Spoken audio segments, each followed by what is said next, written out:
Nas últimas semanas, as mensagens que temos trazido aos irmãos, aquilo que Deus tem colocado em nosso coração, tem como tema principal salvação. Já abordamos o tema salvação de muitas e muitas formas durante estas semanas. Hoje a gente vai falar um pouco de teologia. Eu sei que quem não está acostumado com aulas de teologia talvez tenha alguma dificuldade, mas eu vou tentar ser bem claro e bem sucinto para você compreender, né? Muito bem. A palavra do Senhor que nós vamos ler nessa noite encontra-se na primeira carta de Pedro, no capítulo 1, versículos de 1 a 9. A palavra do Senhor diz assim: Pedro, apóstolo de Jesus Cristo, aos eleitos peregrinos da dispersão no Ponto, Galácia, Capadócia, Ásia e Bitínia, eleitos segundo a presciência de Deus Pai, pela santificação do Espírito, para a obediência e aspersão do sangue de Jesus Cristo, graça e paz vos sejam multiplicadas.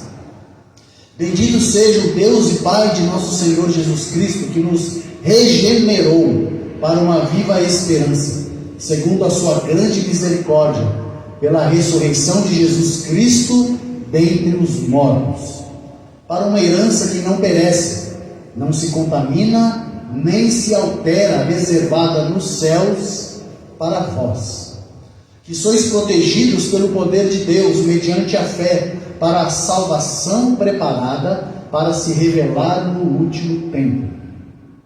Nisso exultais, ainda que agora sejais necessariamente afligidos por várias provações por um pouco de tempo, para que a comprovação da vossa fé, mais preciosa do que o ouro que perece, embora provado pelo fogo, redunde em louvor, glória e honra na revelação de Jesus Cristo.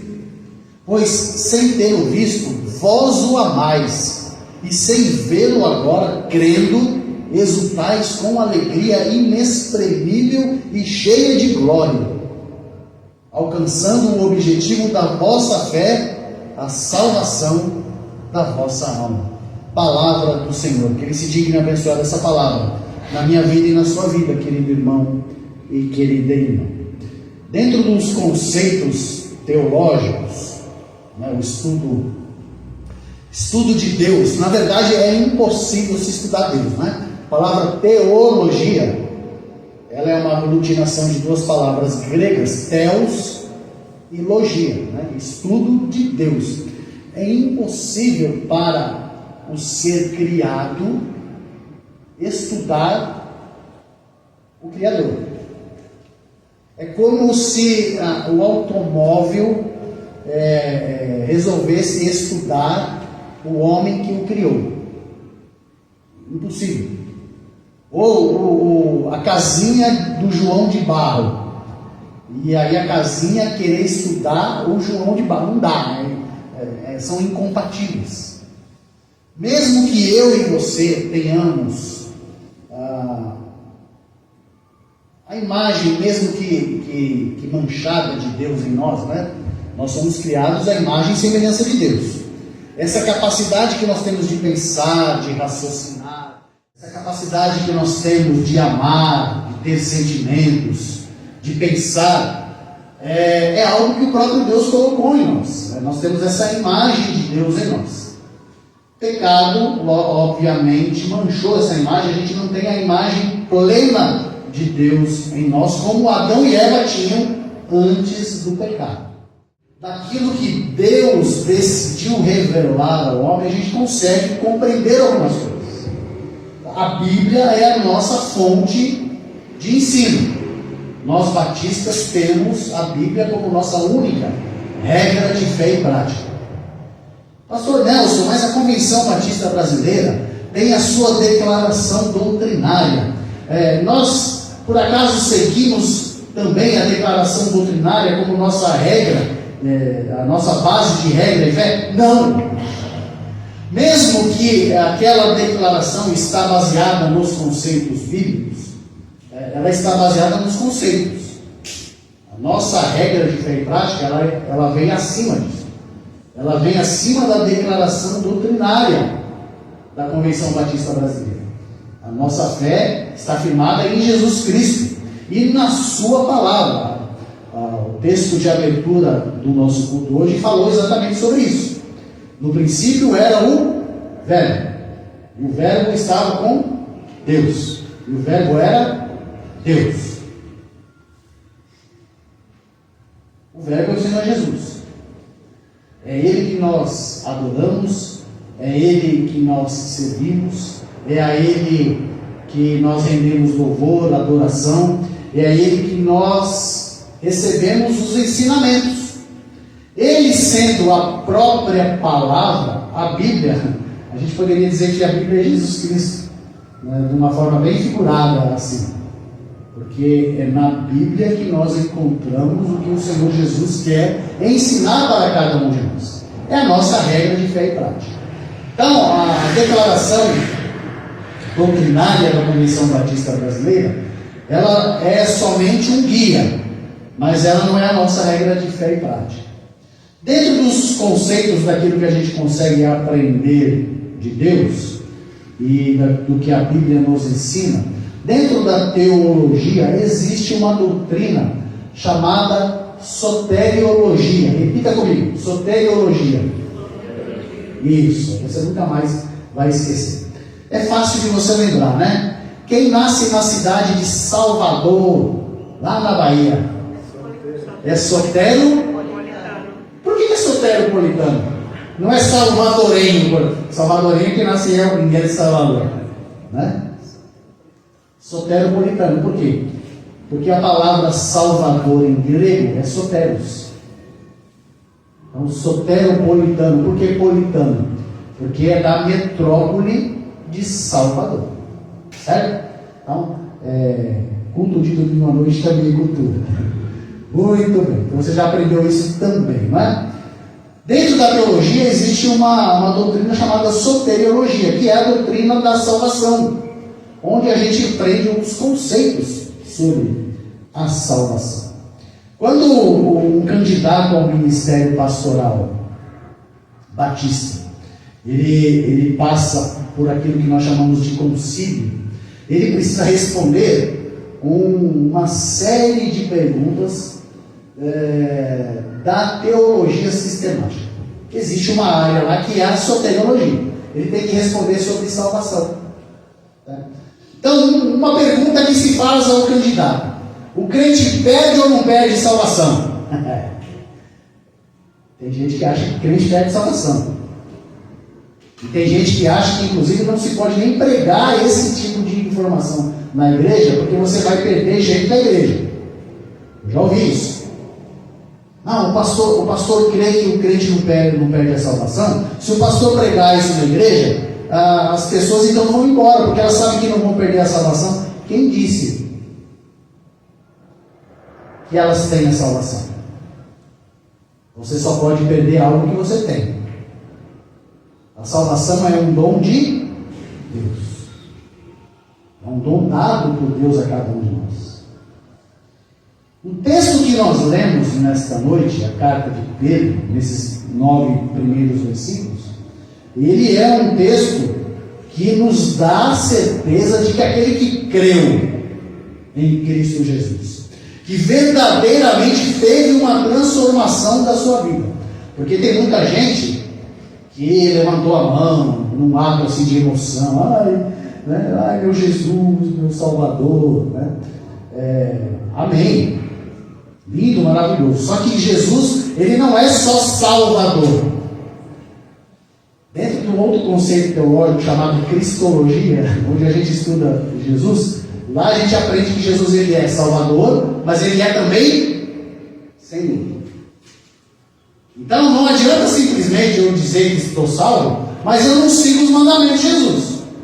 Eu não tenho prazer de de ler o que Jesus me ensina e cumprir os seus ensinamentos.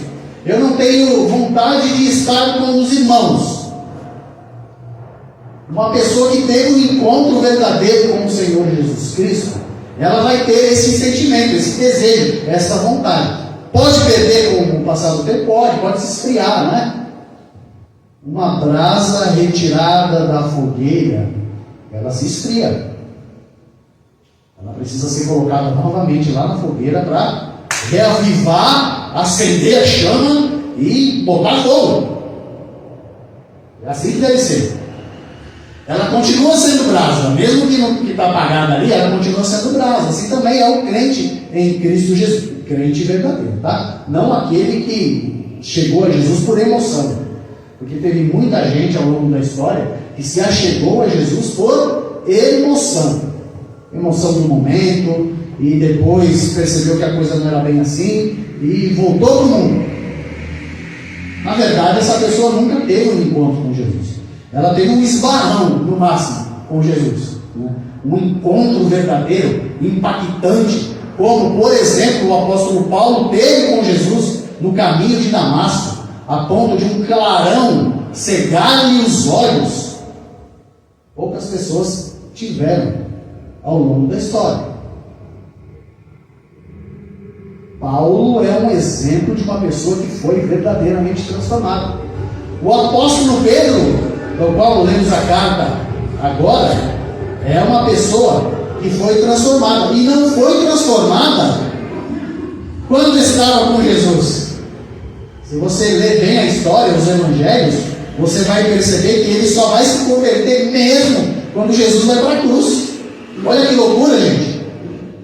3 anos andando com o mestre, vendo tudo o que ele fez. Ele só vai ter uma verdadeira conversão depois, quando o Senhor Jesus é levado para morrer por cada um de nós.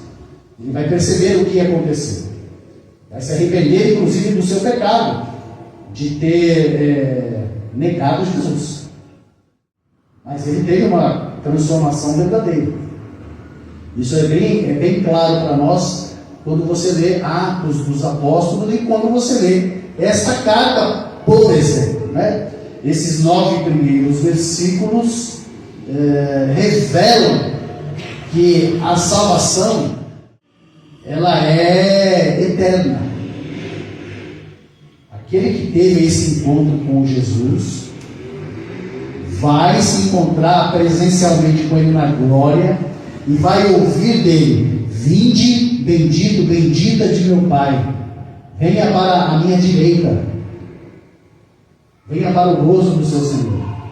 Isso é a maior alegria, né? Sério, não vê a hora, né? Não precisa ser agora também, pode esperar um pouquinho, né? A gente espera, não tem problema, a gente espera ansioso, né? A gente espera ansiosos esse momento em que nós encontraremos com o nosso Senhor e Salvador Jesus Cristo.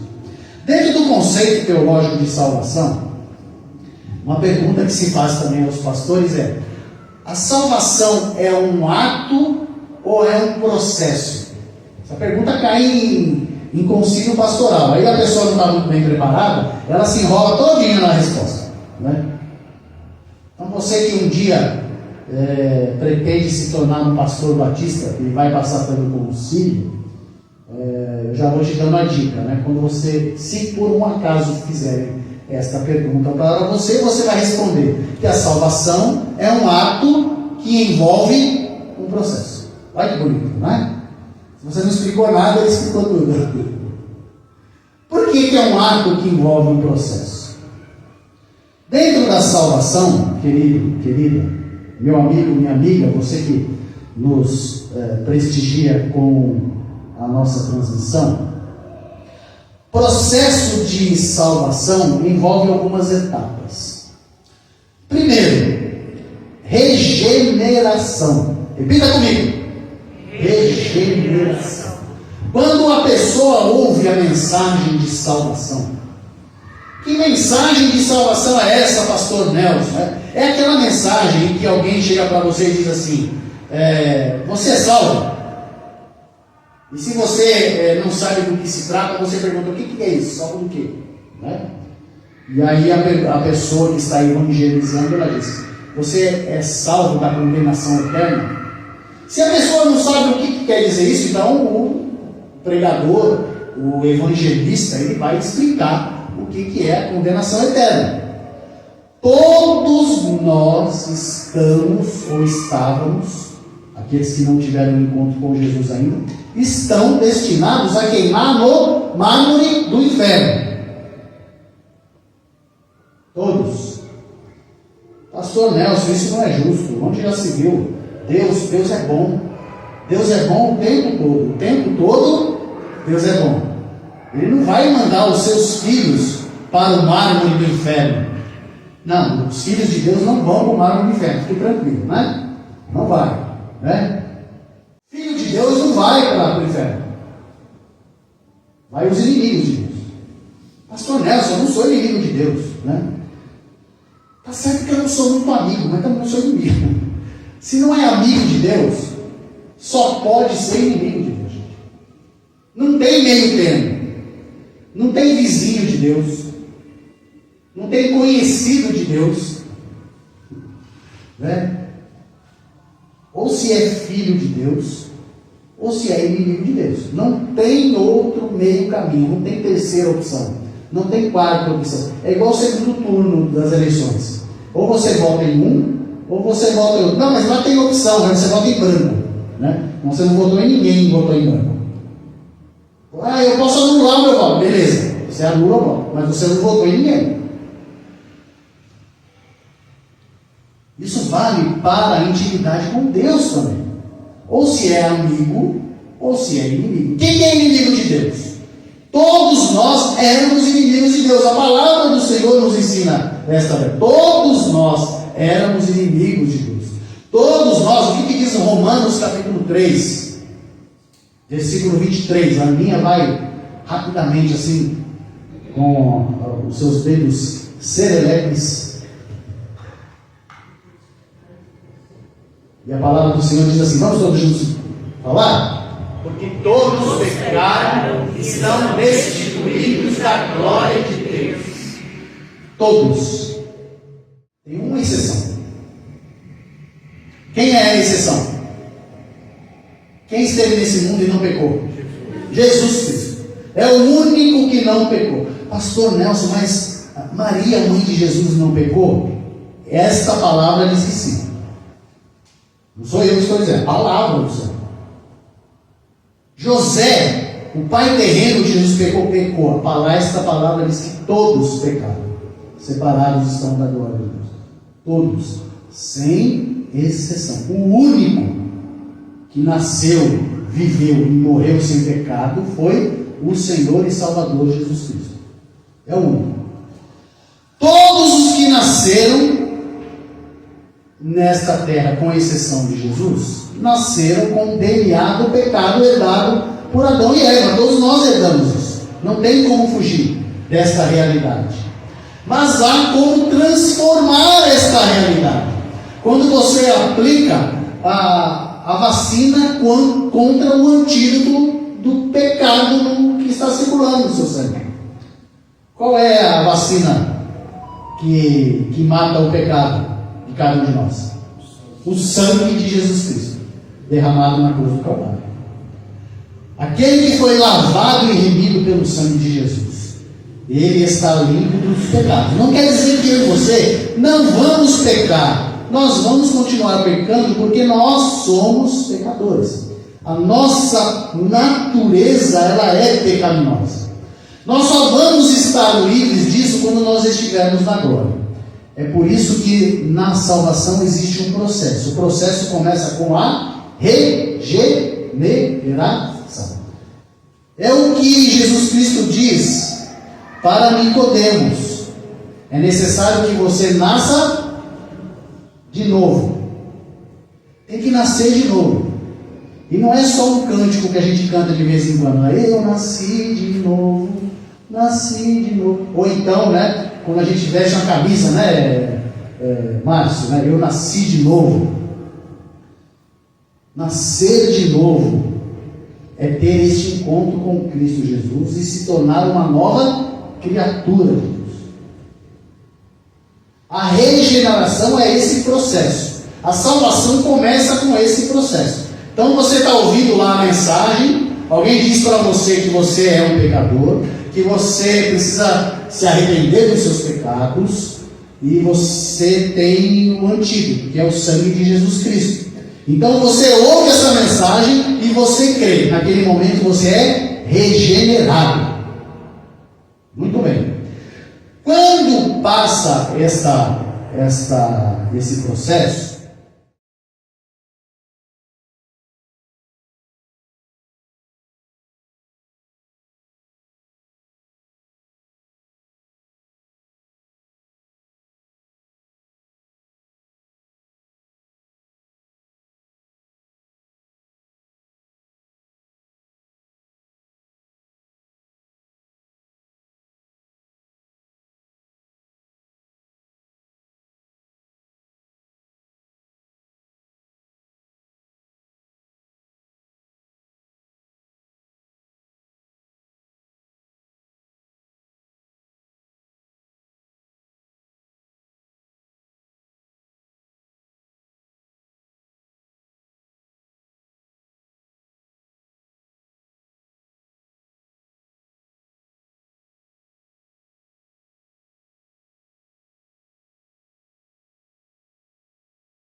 existe um outro processo, né? A justificação.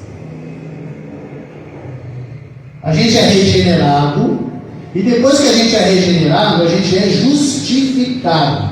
Repita comigo: justificado. Muito bem. O que é a justificação? É o ato de Deus nos considerar justos. Olha só que loucura, né? Eu e você éramos pecadores, eu e você estávamos distantes da glória de Deus, éramos inimigos do Senhor, mas a gente ouviu a mensagem, a gente se arrependeu dos pecados, a gente creu em Jesus Cristo, e o Senhor regenerou cada um de nós, nos transformando em novas criaturas, beleza? Após esse processo, o Senhor olhou para nós e colocou assim um carimbo: considero essa pessoa justa. Ela deixou de ser o meu inimigo para ser alguém justo, não pelos méritos pessoais, porque isso é importante que eu e você aprendamos e ensinemos às outras pessoas. Por que é importante você saber disso, conhecer muito bem esse conceito, quando você vai pregar o Evangelho? Porque com certeza você já ouviu, vai ouvir e vai continuar ouvindo o seguinte: ah, mas assim é fácil. Pessoa mata, pessoa rouba, pessoa estupra, a pessoa trafica e depois se arrepende. Isso não é justo. Pois é. Esta justiça, ela não vem de homens, ela vem de Deus. O Senhor então coloca um carimbo em mim e em você, dizendo assim: esta pessoa se tornou justa, não pelos seus méritos, mas pelos méritos do meu Filho Jesus, que morreu na cruz do Calvário. O que é santificar-se? É aquela luta que eu e você temos diariamente para sermos mais parecidos com o nosso Mestre. Quem é seguidor de Jesus é dado também um outro adjetivo a ele, um outro nome. Qual é o nome que é dado para quem segue Jesus? Discípulo, certo? O discípulo é aquele que tenta imitar o seu mestre. Esse processo é o que nós chamamos de santificação. É o ato de eu e você tentarmos ser santos. que é ser santo? Não é fazer coisas grandiosas para que um dia você morra nessa terra e receba o título de santo. Porque santo não é aquele que morreu fazendo uma boa obra, mas aquele que está vivendo a boa obra, aquele que está fazendo as boas obras do Senhor enquanto está vivo.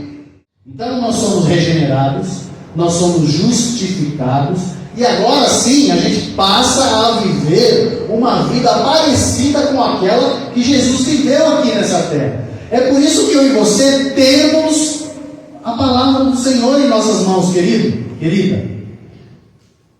Não é, essa palavra aqui não é para você abrir no Salmo 91 e colocar num pedestal e deixar lá no buffet da sua casa. Você deu risada, já viu, né? Ou já fez isso? Bíblia aberta no Salmo 91, o máximo que vai acontecer é deixar as duas páginas amarelas, as outras todas brancas, e as páginas que estão abertas amarelas com o passar do tempo. Não vai abençoar a casa. Bíblia aberta, ela só abençoa quem lê. Você abre, lê, medita na palavra, né? Rumina, mastiga, engole e vive a palavra. É assim que ela vai fazer a transformação necessária na minha vida e na sua vida. Então você tem a palavra de Deus na sua mão. E olha que bênção. Você tem a palavra hoje no celular, na palma da sua mão. O livro mais lido do mundo, agora, além de ser mais publicado em papel, é acessível a qualquer pessoa que tenha um smartphone. Só baixar o aplicativo de sua preferência. Existem dezenas, com estudos bíblicos, com devocionais, com a capacidade de você mesmo fazer estudo deles, enfim. Tem aplicativo de Bíblia, a maioria deles com áudio. Você não precisa nem ler, olha só, né? Você fecha o olho, se você for auditivo, você fecha o olho e deixa lá tocando. Você ouve. Você põe no carro. Olha que bonito, né? Põe no carro lá, põe no áudio. Ah, pastor, não tenho tempo de ler a Bíblia. Ouça a Bíblia. Põe no carro e vai ouvindo. Né? Dá para ouvir até com o falecido Cid Moreira. Um dia, andando no deserto, João disse a Pedro. Você consegue ouvir em outras vozes, você escolhe. Tem Bíblia que tem essa possibilidade. Você vai ler a palavra do Senhor, você vai meditar nessa palavra e você vai aplicar. Nós estamos nos reunindo como homens às quintas-feiras, quinzenalmente, e o nosso estudo lá é basicamente um forjando o outro. Leia a palavra do Senhor, medite sobre ela, cresça na palavra do Senhor. Quando eu e você lemos a Bíblia, quando eu e você aplicamos o que está na Bíblia, quando eu e você vivemos o que ela nos ensina, nós estamos tentando ser mais parecidos com Jesus. Quando Jesus diz assim, amai-vos uns aos outros, como eu vos amei, qual é o padrão de amor que eu devo aplicar ao meu irmão? O mesmo que Jesus aplicou com os seus irmãos. Ele mesmo está dizendo isso. O Senhor Jesus nos ensina a sermos santos. E quanto mais parecido eu e você caminharmos nesta santidade, mais estaremos aplicando a santificação em nossas vidas. Por fim, existe um quarto elemento do processo da salvação, que é chamado glorificação. Repita. Glorificação. Amém, né? Então nós temos a regeneração, a justificação, a santificação e por fim a glorificação. O que é a glorificação? É quando um irmão olha para você e diz glória a Deus, né? Não. Glorificação é quando eu e você deixarmos essa terra. Nós vamos seguir o passo de todos aqueles que nos antecederam. nossos pais, nossos avós, nossos bisavós, todos aqueles que já deixaram este mundo. A diferença é, alguns morrerão a morte eterna, alguns morrerão para a vida eterna. Depende da decisão que tomaram referente a Jesus Cristo nas suas vidas. E se eu e você tomamos a decisão de seguir a Jesus, se eu e você fomos regenerados, se eu e você fomos justificados, se eu e você fomos e somos santificados, porque a santificação, voltando atrás, ela é um processo nosso, mas é um processo de Deus também. É a bênção de Deus na minha vida e na sua vida, nos auxiliando. É um processo mútuo. Então, quando você dobra o seu joelho e clama a Deus, Senhor, perdoa o meu pecado e me ajuda, o Senhor te ajuda, você vai ser mais santo. Se você passa por esses processos e morre, você vai para o céu, vai para o paraíso. Pastor Nelson, quanto tempo demora todo esse processo? O processo da regeneração, o processo da justificação, o processo da santificação, até chegar à glorificação. Depende. Então ele compreende. Com 5, 6, 7 anos você já consegue falar de Jesus. Tem pessoas que chegaram a Jesus com essa idade e estão com 90 anos. É 90 anos de caminhada. 90 anos de busca da santificação. Certo? E o ladrão na cruz? Quanto tempo ele teve? Minutos? No máximo 3 horas? A gente não sabe qual foi o momento em que ele se arrependeu, porque ele se arrependeu. Lá na cruz do Calvário, um dos ladrões, um dos marginais, ele disse para Jesus: se você é o Filho de Deus, desce daí e salva nós também. E o outro diz assim: você não sabe o que você está falando. Eu e você merecemos estar aqui pelos nossos feitos, mas ele, o que ele fez? Então ele se volta para Jesus e diz: Senhor, lembra-te de mim quando entrares no teu reino. E o Senhor Jesus diz a ele que ainda hoje estarás comigo no paraíso. Olha só, o processo da salvação dele durou pouco tempo.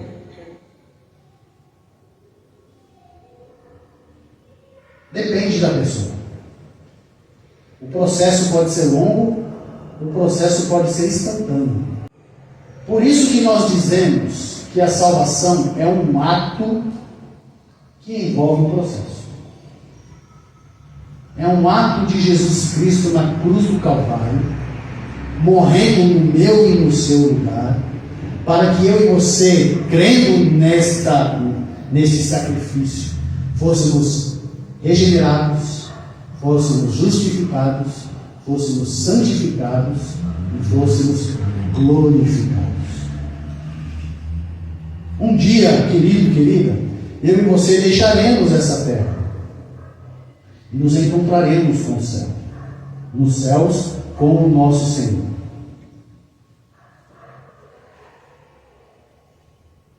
E o Senhor Jesus vai perguntar para você: por que eu devo deixar você entrar no meu reino, no meu céu? E você, crente em Jesus, que verdadeiramente foi regenerado, justificado, santificado, você vai dizer assim: Senhor, eu não mereço estar aqui, mas eu estou aqui pelo que o Senhor fez por mim. E com certeza, com lágrimas no rosto, você vai se dobrar na presença dele e vai dizer: Senhor, obrigado por ter morrido no meu lugar. Obrigado por ter me dado graciosamente a salvação em Cristo Jesus. Obrigado por me fazer uma nova criatura. Obrigado por me aceitar com os meus erros, com as minhas falhas, com as minhas limitações. Obrigado, Senhor, por me fazer um filho de Deus. E o Senhor vai olhar para você. O Senhor vai olhar bem para você e vai dizer: vinde bendito, bendita do meu Pai. Venha para o reino que foi preparado a você e aos meus filhos, desde a eternidade. Nesse momento, é o momento da glorificação. Nós verdadeiramente seremos transformados para viver eternamente com Ele. Esse é o maior presente que a salvação nos dá, querido. Esse então é o processo. É um ato que envolve um processo. Pergunta que eu faço a você, querido, querida, nesta noite. Baseado naquilo que você ouviu.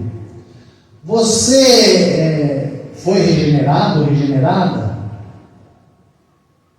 Se você teve um encontro com Jesus Cristo como Senhor e Salvador da sua vida, isso aconteceu com você. Você foi justificado, justificada?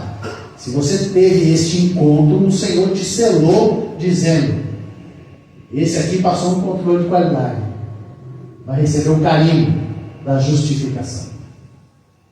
Se você está caminhando com Jesus dia após dia, tentando ser mais parecido, mais parecida com Jesus, então você está buscando a santificação.